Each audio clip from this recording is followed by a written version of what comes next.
Oscar, just 2 or 3 more minutes. We pretty much touched on our bases, including Jaime Munguia, Ryan Garcia. I just wanted to ask you about the big fight that's finally made. Everybody was asking for it. Errol Spence Jr. versus Terrence Crawford at 147, where you had your best years. Just what's your thoughts on the matchup? I love the fight. I mean, look, people will say, "Oh, well, it's 4 years too late," or this and that. No, it's perfect timing. Both guys are undefeated. Both guys seem like they're on top of their game.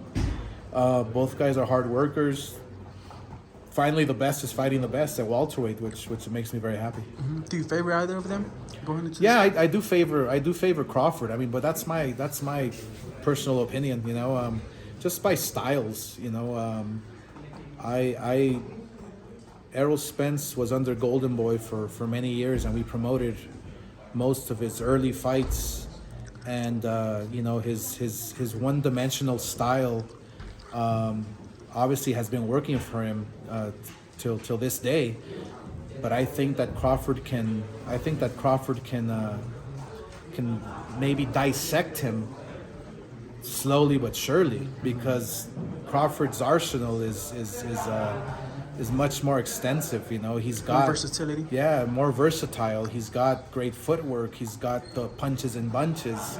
He throws combinations. So maybe I might be wrong, but that might be a little too much for Spence. And with that being said, Spence is coming off a pretty long layoff, but like he said, how long has it been? I think maybe close to a year or something like that. Okay. And if so, he said he doesn't really care for a tune-up, and he has performed coming off long layoffs with no tune-up. So do you think that's going to affect him at all? And Crawford at all just had a tune-up like 4 months ago or something like that. And I think I always have to say that, from my experience, having long layoffs is not good for a fighter.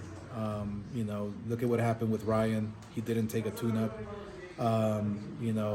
Whenever I would fight somebody who didn't have a tune-up beforehand, I would beat easy and knock him out, because your reflexes are not the same. Your style just changes.